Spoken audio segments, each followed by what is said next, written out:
Bueno, el tema es sobre Clostridium causante de la gangrena gaseosa.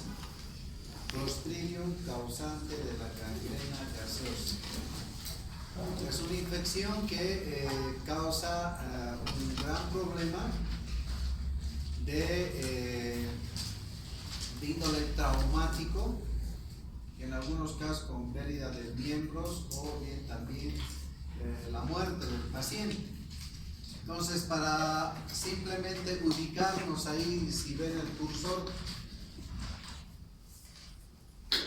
vamos a hablar de todo lo que es la división, el orden y la familia, ¿no?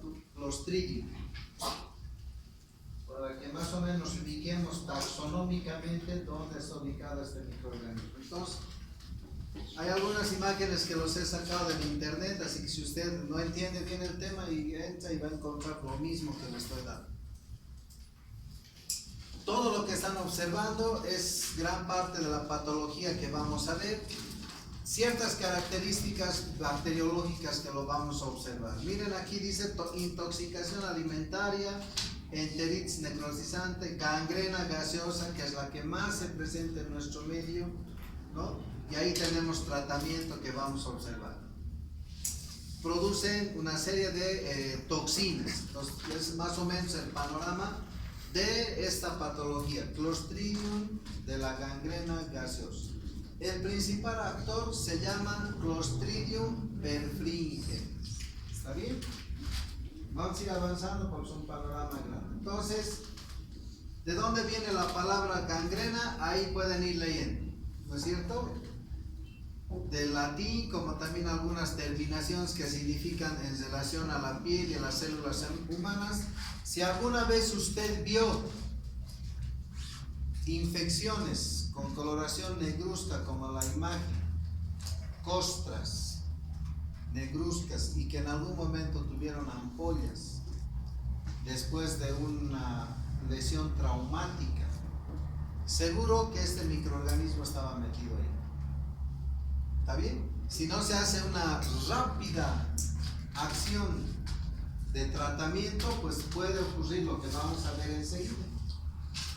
Entonces, no solamente la gaseosa, como también se llama espumosa en algunos casos, también podemos hablar de gangrena húmeda, gangrena seca, y en los mismos casos podemos determinar que hay una falta de circulación de todo lo que es el torrente circulatorio, porque se va obstruyendo las serias, los espacios extracelulares, de tal manera que existe poca alimentación, poca irrigación sanguínea, y las células van lisándose en muchos casos, necrosándose particularmente. Por tanto, como usted puede observar y va leyendo, el tejido se puede ir cayendo a pedazos. Y generalmente, en muchos casos, se confunde pues con otro tipo de Clostridium, si no tienes mucha experiencia o pericia, ¿no? Algunos autores lo llamaban también como myonecrosis Clostridium. Usted va a encontrar en algunos textos, libros antiguos, donde hablan de myonecrosis Clostridium.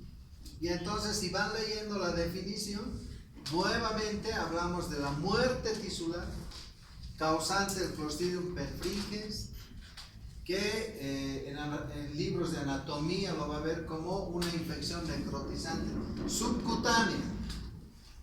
También puede provenir, dicen, del grupo, fíjense aquí, Streptococcus del grupo A, Staphylococcus aureus y el Vibrio fognificus. ¿No? Para los escuderos, pregunta de examen, ¿no? Uno de los siguientes microorganismos es causante, no causa, no es causante, no causa, no produce gangrena gaseosa.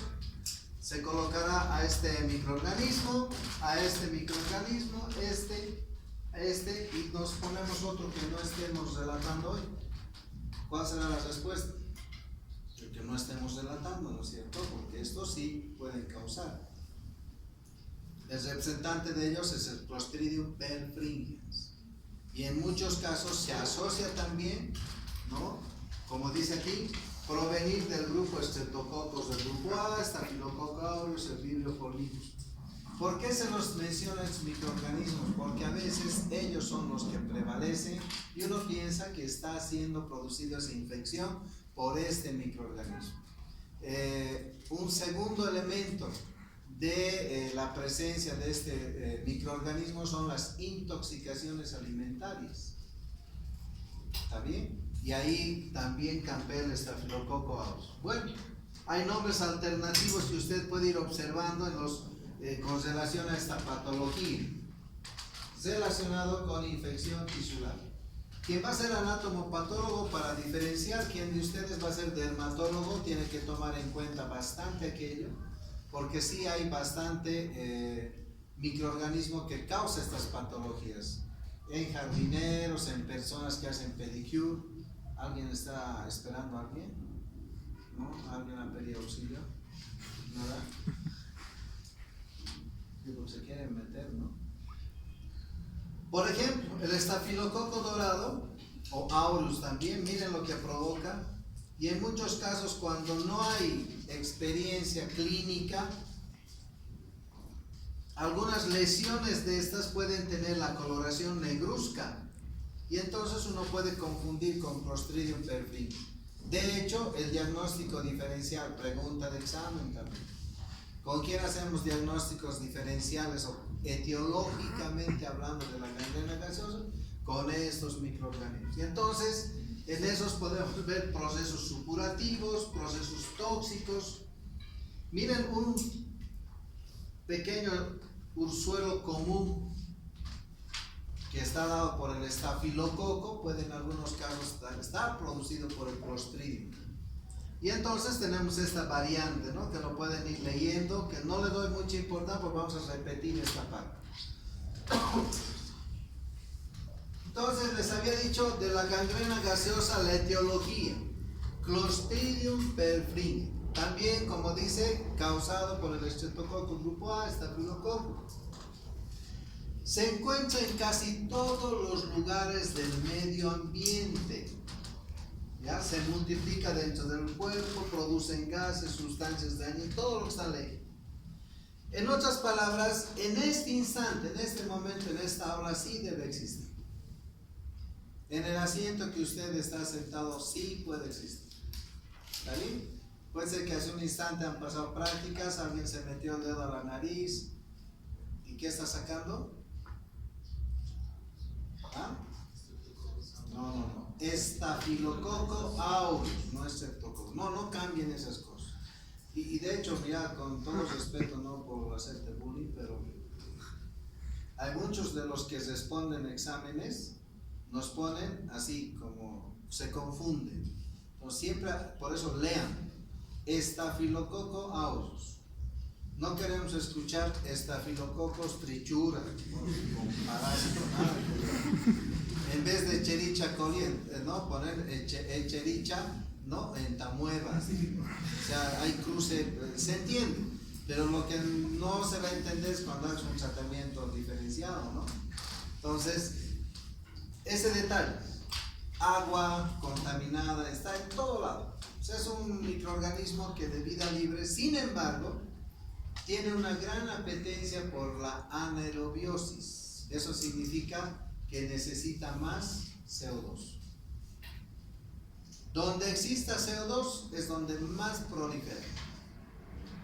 O sea, de hecho, el oxígeno le es dañino.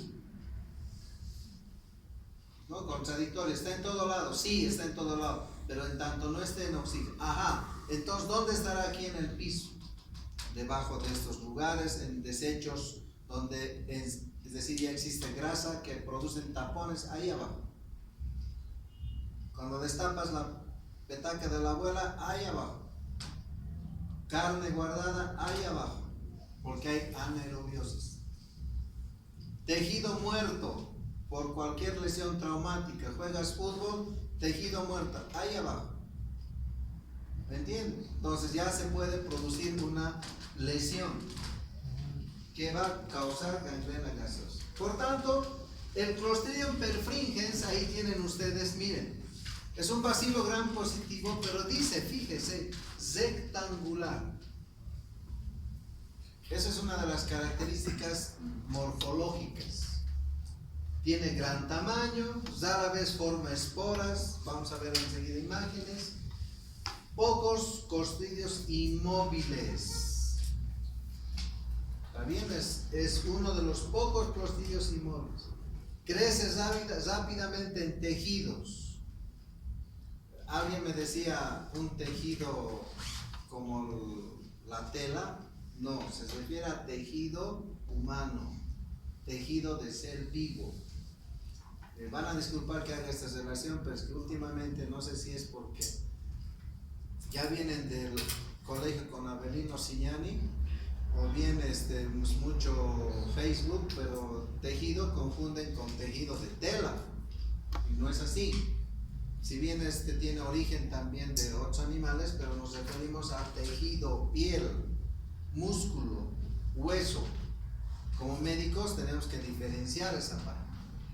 Por tanto, es hemolítico. Destruye los glóbulos rojos. ¿Está bien? Sintetiza toxinas letales. Toxinas letales. Usted, como yo, para el planeta Tierra somos, ¿qué somos? ¿Ah? No que nos consideramos, otros se consideran parásitos, yo no. Bacterias. Hay bacterias buenas, no todos los parásitos son buenos por si acaso. Entonces, la mayoría de las bacterias sí son buenas.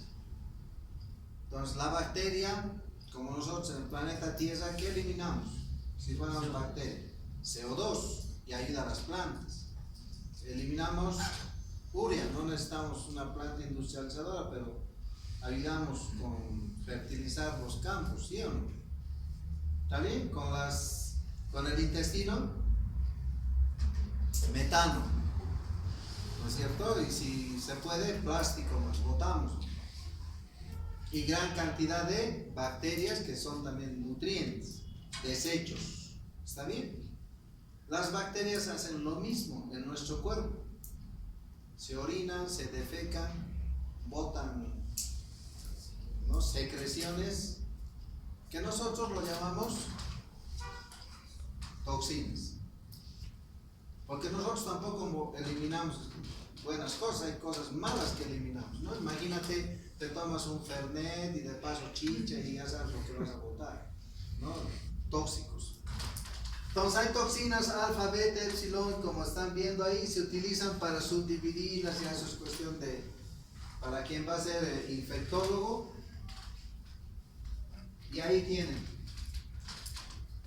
tipos toxigénicos de Clostridium perfringens y las toxinas que producen.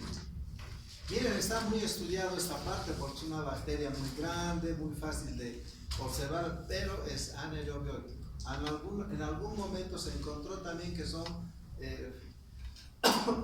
facultativas, que quiere decir que en algún momento sí pueden en oxígeno reproducir. Para fines académicos, ahí tienen las 5 variedades de Clostridium perfringens y hay algunas fotografías, ¿no? Estas que están ya microfotografiadas para que más o menos se imaginen, pero se tienen que ustedes ubicar, aunque no sé, creo que no se ve, pero la forma rectangular, no tiene extremos romos. Rectangulares. ¿Está bien? ¿Cuáles serán aquí? ¿No? Rectangulares. Ahí también creo que está descrito, ¿no? Esta parte. Rectangular, con relación a otros. Rectangular. Se observa, ¿no?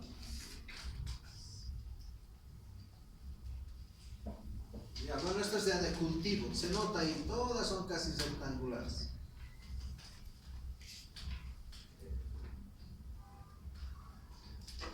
Hacemos el cultivo, bueno, disculpen, no se ve la imagen bien.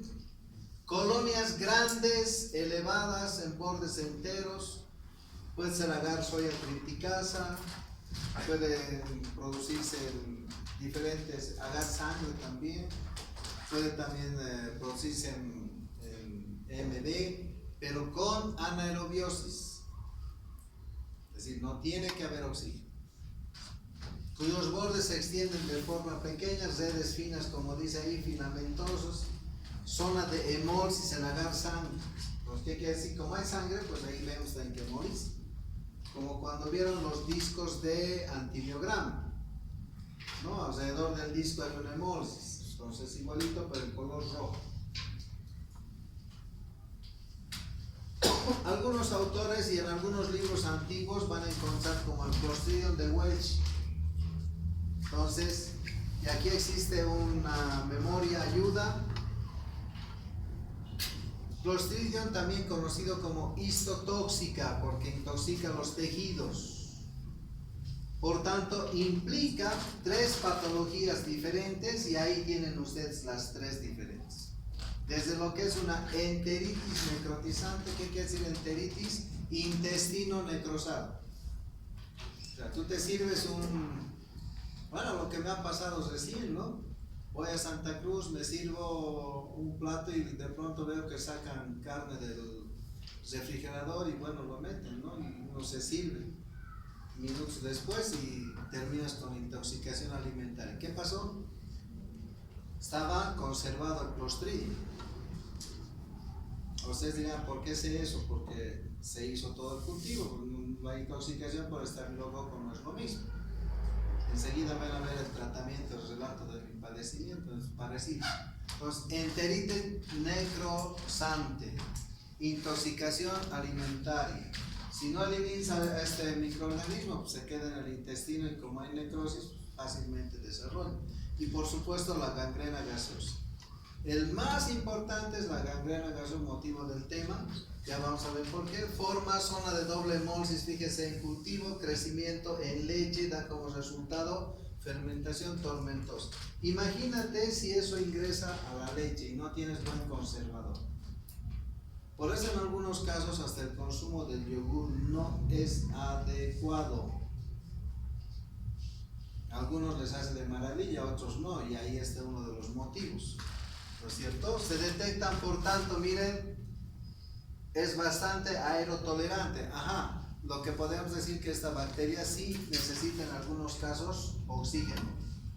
En suelos contiene, miren, que tienen en algunos casos restos, como dice ahí, se detectan en muestras de suelos con contenido intestinal. Entonces, dentro de ellas, lo más importante estudiar son las toxinas. Y ahí tienen las características de las diferentes acciones de las toxinas. Esta alfa además tiene 5 tipos de Clostridium perfringens. Es una lectinasa capaz de lisar, como ahí está leyendo usted, glóbulos rojos, plaquetas, leucocitos y células endoteliales. Por tanto, ¿qué te va a producir? Hemólisis masiva. ¿Está bien? Perdón. Y entonces vas a tener hemorragia, destrucción tisular. En muchos casos esto se presenta al cabo de 6 a 8 horas de haber consumido un alimento. 6 a 8 horas, inclusive hasta 12 horas después de haberse producido una cirugía. Y entonces a partir de ahí no solamente hay necrosis, sino la gangrena gaseosa, porque es gran productor de gas este microorganismo. Pero ¿quién inicia el problema? Su toxina. Es decir, él vive tranquilo, como les decía, pero como él come y también defeca orina, entonces sale la toxina y ese es el que provoca el evento. Responsable de éstasis, la toxina beta, éstasis intestinal. ¿Qué es éstasis? Que se detiene. Se llama hiperistaltismo. Entonces se detiene, fácil, no lo evacúes. Tu organismo es sabio, entra algo malo y lo primero que hace es botarlo, ya sea por arriba o por abajo. O sea, cuando tienes vómitos, diarrea, es mejor hacer el producto y no inhibir. Destruye, por tanto, la mucosa, es decir, lesiones necróticas con evolución de enteritis necrotizante. Mira, esta es la que más provoca enteritis necrotizante. Esta otra toxina, iota, tiene actividad necrosante y aumenta permeabilidad vascular. Permeabilidad vascular es lo que llama la atención. Pregunta de escuderos, ¿no? ¿Cuál provoca necrosis tisular? La beta, me imagino, enteritis necrosante. ¿Cuál produce lisis plaquetaria? Dirán la alfa. Y hay otra, la enterotoxina. Es termolábil, esa es muy buena. ¿Qué quiere decir? Entonces, por tanto, tú puedes hacer calentar comidas, hervir y esa se va y ya no te produce daño. Sin embargo, actúa como superantígeno. Y al ser superantígeno no necesita carrier, por tanto no necesita albúmina. Tiene aproximadamente unos 200.000 daltons de peso molecular y por sí misma puede provocar la producción o el estímulo de producir gran cantidad de anticuerpos IgM. Entonces, por tanto, el organismo se puede defender fácilmente. Como verán, es muy importante para el tratamiento, inclusive en muchos casos con sueros hiperinmunes. Nuevamente la fotografía para que no se olvide, no son chisitos por si acaso para alguien, ¿no? Microfotografía electrónica. Eventos grandes que se han producido en función a que habiten el aparato intestinal. Por tanto, en estos momentos, en cada uno de ustedes, como en el mío, sí existe este bicho. Perdón, el bicho, ¿no? Bacteria. Sí existe, ¿no? Entonces, y está distribuido en el agua, contaminado por heces. Ahí tienen la otra cepa, a la E, no sobreviven en el suelo porque necesitan anaerobiosis. Perfringens tipo A origina la mayoría de las infecciones en el ser humano. Entonces aquí está una de las respuestas. Tipo A. Si yo te pregunto tipo B, tipo C, D, E, no. El A es el que te produce la mayoría. ¿Está bien? Particularmente septicemia primaria. Y si te pregunto quién produce enteritis necrosante, ahí está el tipo C. Ahora, eso no quiere decir que ustedes preguntas respuestas, sino tienes que tomar en cuenta para la parte patológica. También puede producir celulitis. Si en la familia alguien tiene celulitis, ya saben que está en riesgo.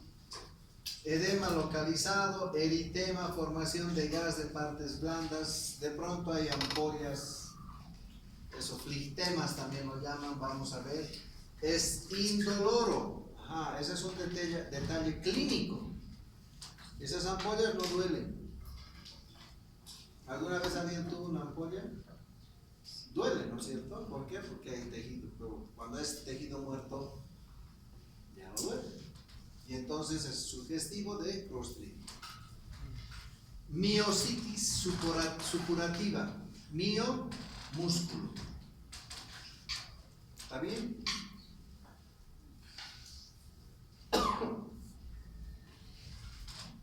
Tenemos dos casos en jóvenes que el piercing llegó hasta el músculo. Piercing, está bien, ¿no? Lo que digo, cositas que se ponen aquí, o en el ombligo, en el escroto. Hay, cuando sea médico, van a ver, existe. No solamente a veces en el pezón, no hay en el piercing, hay infinidad de cosas que ves, pero es que ya vienen con daño. No, muy usual de algunos locales de ahí de Obrajes, hay otro de la 20 de octubre, pues señalo los lugares por si alguien quiera sacar su complejo en esos lugares, que no es bueno, solo es gente que, perdón que diga eso, pero a mi parecer gente complejada que trata de sacar sus cosas mediante esas piezas, pero se hace daño. Entonces, vemos estos casos. y en miositis supurativa. Y de pronto vemos que restos no han administrado bien o se fueron muy al extremo y tomaron músculo y justo ahí entra el clostridio, ¿no? Y provocó necrosis. Imagínate el escroto necrosado, ¿no? Bueno, para un galán bien menos competencia, pero el pobre. Por tanto, la intoxicación tiene ciertas situaciones que usted tiene que observar. Incubación, miren, de 6 horas a 24 horas. Esto no se te va a presentar de aquí a 3 días, 5 días. Es rápido. Diarrea, si es en el intestino, dolores, náuseas, todo lo que usted está observando. Condición en el intestino, peprín, enteritis, estamos hablando de esa manera. Son producidos en el intestino. Ahora usted me dirá, pero ¿y qué hay de la gangrena gaseosa? Es que primero hay una primoinfección y después va a los tejidos. ¿Está bien? Entonces, tú fácilmente puedes ir ahí por estos locales de este expendio. No importa si te pides doble, simple, ¿no es cierto? Para llevar, para envolver, como quieras, o en cajita, pero te estás llevando a este amigo. Y en muchos casos la mala manufactura, manipulación, y peor si después, imagínate, estás haciendo la entrada y obviamente estás con algunos grados más de lo debido, entonces se aloja nomás en ese lugar. Y a partir de ahí hay primoinfección y a los tejidos. Y por tanto, las manifestaciones clínicas en una gangrena gaseosa ya empiezan a presentarse. ¿Está bien? Y usted tiene que pensar de que ya entró la bacteria horas antes. Entonces, ¿qué vamos a ver? Hinchazón en el tejido, ya sea el dedo. Si es a través de una herida directa, puede ocurrir. Puede también después de la primoinfección. La otra forma es a través de heridas postquirúrgica, postraumática, o sencillamente la instalación de un piercing, la instalación de tatuajes, ¿no es cierto? Entonces, la M ya no va a ser M, sino va a ser una O grande, depende de la lesión. Se torna de color rojo pálido y parduzco la piel. ¿Está bien? Se presiona el tejido, está hinchado, se nota el edema, como dice ahí. Hay sensación de crépito, que quiere decir como si estuvieras apretando, rompiendo esas famosas bolsitas de antigolpes. A alguien le gusta romper bolitas de gas, parecido, que es lo mismo, estás rompiendo gas. Crecen rápidamente, fíjense los cambios, están leyendo, ¿no? La zona puede estar completamente destruida. Entonces, por tanto, mira, va a haber enfisema subcutáneo. ¿Qué es enfisema subcutáneo? Que debajo de la piel hay aire. Enfisema es aire. Fiebre de moderada a alta. ¿Qué es fiebre? Alza térmica. Edema, que empeora alrededor de la lesión, hay hinchazón. Ampollas llenas de líquidos rojo pardo. Las ampollas no son blanquecinas como cuando te quemas o haces algún trabajo, ¿no? Dolor intenso alrededor de la herida y formación de vesícula. Y ahí está una imagen, más o menos para que se presente todo lo que hemos dicho. Estas ampollas. Y se va hinchando. Algunas veces son traumáticas. Postquirúrgicas, que es lo que más hay. Si no se cumplen las normas de bioseguridad. Entonces, el síntoma más llamativo, como estamos hablando, es la decoloración. Fíjense en los colores. Secreción maloliente. Y como dice ahí abajo, pérdida de la sensibilidad. Pinchas, puedes hasta cortar, no vas a sentir. ¿Por qué? Porque tejido necrosado. Entonces hay complicaciones de estas lesiones si siguen más allá. El paciente puede ir al delirio, el coma, hay ictericia por daño hepático, porque también se percute en el hígado, problemas en el riñón porque hay que botar esos tóxicos, entra el paciente en estupor, hay shock, porque hay septicemia, además, no toda la bacteria está en todo el torrente. Entonces, si ustedes logran ver, es un paciente que tiene equipos de control de signos vitales, pero postquirúrgico, miren cómo está. ¿No? A la radiografía también se ve una gran cantidad de zonas con aire. Aquí también hay lesiones con aire. Esos puntos oscuros, como dice, muy bien, son aire. Y eso es enfisema subcutáneo. En algunos casos lo que hay que hacer inmediatamente es retirar todo el tejido, porque si no, este tejido hace daño, retiras. Porque de lo contrario invade todo el organismo y es casi muerte segura, no te aguanta ni 3 días el paciente. Ahí están postquirúrgicos. Y en muchos casos, pues, se tiene nomás que hacer a lo Frankenstein, ¿no? Sacar, y en el afán de recuperar, o de lo contrario hacer esto, ¿no?